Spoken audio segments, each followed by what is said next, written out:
2016-2021, voilà 6 ans de renforcement du système de santé par des épidémiologistes de terrain. 6 années que le programme de formation en épidémiologie de terrain, FETIPI, a été lancé en Côte d'Ivoire. C'est des médecins et des non-médecins qui sont formés pour intervenir immédiatement quand il y a des situations d'urgence ou bien même en dehors des situations d'urgence, de voir comment est-ce que sur le terrain les maladies surviennent et comment est-ce qu'il faut surtout faire en sorte que ces maladies soient rapidement prises en charge. Ce programme-là nous a permis de former jusqu'à près de 400 personnes qui sont vraiment au niveau périphérique, donc au niveau des centres de santé. Laborantins, vétérinaires, environnementalistes, les problèmes de santé publique ne relèvent pas que du seul ministère de la Santé. D'autres secteurs sont donc pris en compte dans ce programme soutenu par le CDC.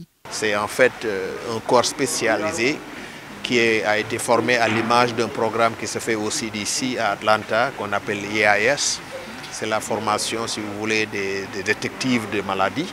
Donc c'est un programme qui est répliqué dans les pays en voie de développement, dont la Côte d'Ivoire. Pour la Direction générale de la santé, il s'agit d'une arme de prévention face aux menaces épidémiques. Ce projet contribue au renforcement du système de santé ivoirien parce qu'aujourd'hui, ce sont près de 400 épidémiologistes de première ligne, 14 épidémiologistes de niveau intermédiaire et 12 épidémiologistes de niveau avancé qui sont mis à la disposition de la Côte d'Ivoire. Quand on sait que nous sommes dans un contexte avec beaucoup de menaces d'épidémie, beaucoup de menaces de santé publique.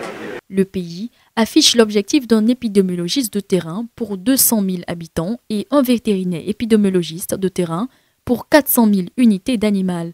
Une réalisation possible avec le FETIPI qui célèbre ses 6 années en Côte d'Ivoire.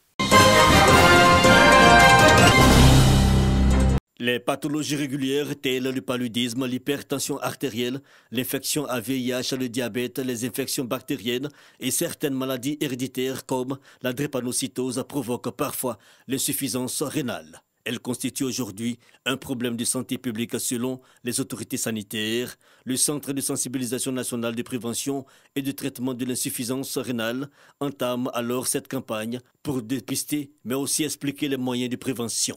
Je suis venue à cette séance pour avoir plusieurs connaissances par rapport à ma santé. La population aujourd'hui ne sait pas au juste ce que c'est que la maladie. Pourtant, si on sait ce que c'est que l'insuffisance rénale et les causes de cette maladie-là, nous pouvons éviter que beaucoup de personnes arrivent au stade de la dialyse. Plusieurs examens sont effectués, le sang, les urines, le poids et la taille. De la prévention précoce pour permettre aux populations de préserver leur santé en leur offrant à la fois information et rendez-vous de proximité pour focaliser l'attention de tous sur toutes ces maladies dont on parle peu. Selon le service de néphrologie du CHU de Yopougon, la prévalence hospitalière de l'insuffisance rénale varie entre 39 et 59%, avec un taux de mortalité de 39%. Jusqu'à ce jour, des milliers d'enfants, de jeunes et de personnes âgées meurent sans diagnostic préalable et cela est dû au manque de dépistage précoce. La maladie rénale fait beaucoup de ravages dans la population ivoirienne. Ces malades qui sont atteints d'insuffisance rénale sont contraints de faire ce qu'on appelle des dialyses à vie. Un traitement qui va sensiblement autour de 640 000 francs par mois. Ce dépistage précoce recommandé va permettre de mettre en place le plus tôt possible des mesures préventives telles les traitements médicaux, le rééquilibrage alimentaire et l'activité physique.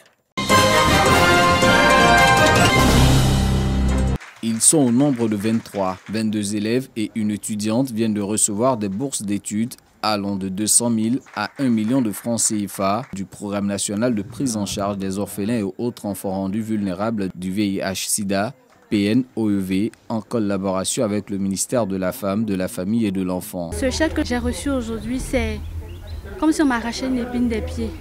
Parce qu'elle me permet de croire en mon rêve. Mais ce qui a joué beaucoup en ma faveur, ce sont mes notes.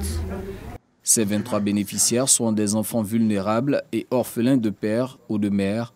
La majorité vient de l'intérieur du pays. Les familles qui les accueillent ont vraiment des difficultés pour joindre les deux bouts, pour payer la scolarité. Même si la scolarité est gratuite, c'est même difficile pour eux de mettre les enfants à l'école.